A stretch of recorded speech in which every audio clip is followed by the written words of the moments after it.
So in 1 Chronicles chapter 20, we read about King David, and it says, "And King David took the crown of their king from his head.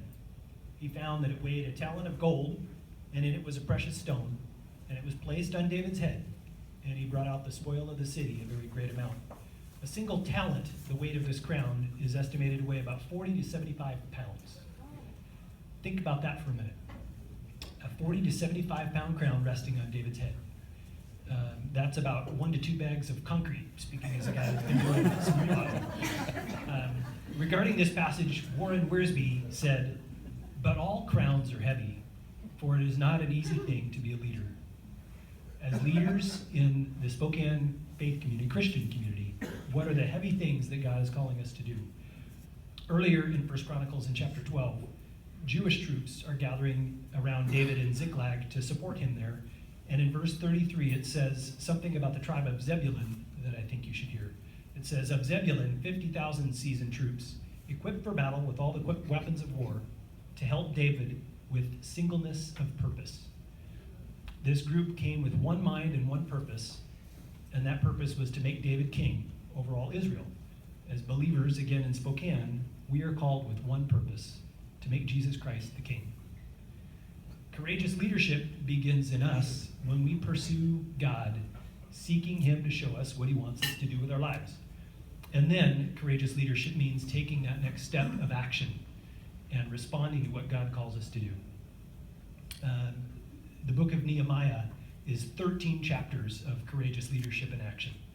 Nehemiah went to the wealthiest man that he knew, a secular king, and he asked for permission and the finances to take the Jewish people to go and rebuild the wall around the city of Jerusalem.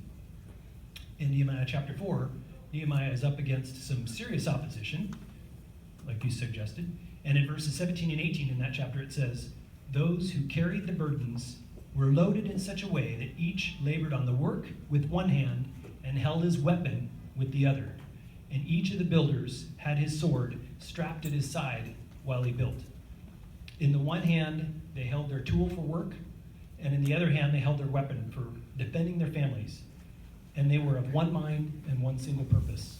My wife, Debbie, and I had both seen the movie Facing the Giants several times.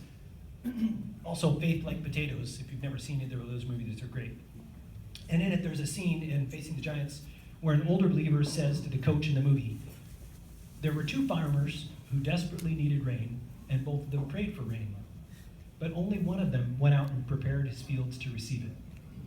Which one do you think trusted God to send the rain?" And the coach, of course, responds, "Well, the one who prepared his fields for it." Then the older believer makes this profound statement, and he says, "Which one are you? God will send the rain when he is ready. You need to prepare your field to receive it." Debbie and I had been praying earnestly every day for about 3.5 years for the Lord to show us what he was calling us to do. And we owned a big house on 8 acres in the country and only had one of our kids left at home at the time. And Debbie says to me, "Maybe it's time we list the house for sale and prepare for rain." And I knew exactly what she was talking about. She was suggesting that in faith, we prepare our household for what God would call us to do rather than wait for God to call us and then try to sell a house at that time. So in the one hand, we're offering him our tools, what God has given us. And in the other hand, we were praying, using the weapon of prayer, daily prayer, to seek God's direction in his favor.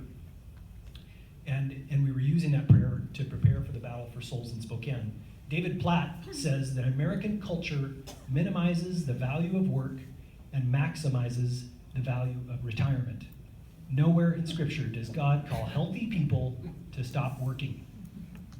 Now, at this point, the financial planners in the room are going to rush the stage and choke. So I apologize in advance. Courageous leadership begins when we seek God's will and we respond to it. And it may be sharing our faith at the grocery store, or it might mean selling everything we own to minister to the poor. I have a friend who felt called by God to sell his prized motorcycle when God was calling him. Jesus called the rich young ruler in Matthew 19 to sell all he had, and I'm not suggesting that's what God is calling any of you to do, though perhaps he is. I'm saying we need to stop thinking and worrying about what will happen in the next year, or 10 years, or 30 years, or at our retirement. We need to be thinking about 1 million years out, or 10 billion years out. because that's eternity. 10 billion years from now, are you going to worry about how much money you had in savings? I don't think so. I'll close my comments with an illustration I stole from Pastor Francis Chan. This is my prop. Imagine that this rope, which extends across the stage, is the timeline of your life, and it extends into infinity. And this little piece of black tape on the end is your lifespan on Earth. We tend to spend our lives focused on this one little portion at the end here called retirement. We think, well, I need to save and save so I can enjoy this little bit right here. Or should I buy a boat right here in the middle? Francis Chan says, people tell me that what I've done is stupid because I'm not thinking about this little piece of tape over here. And I say, no, you're stupid because you're not thinking about this long length of rope over here. I believe we're not long for this earth. I believe not only are our lives short, but I believe Christ is returning for us soon, hopefully before the election. 1 Peter 4:7 says Christ is coming back soon. God put us exactly where we are to glorify him here so that many others can come to Christ and we can all glorify him for eternity. Courageous leadership is what God is calling you to do. So think about that.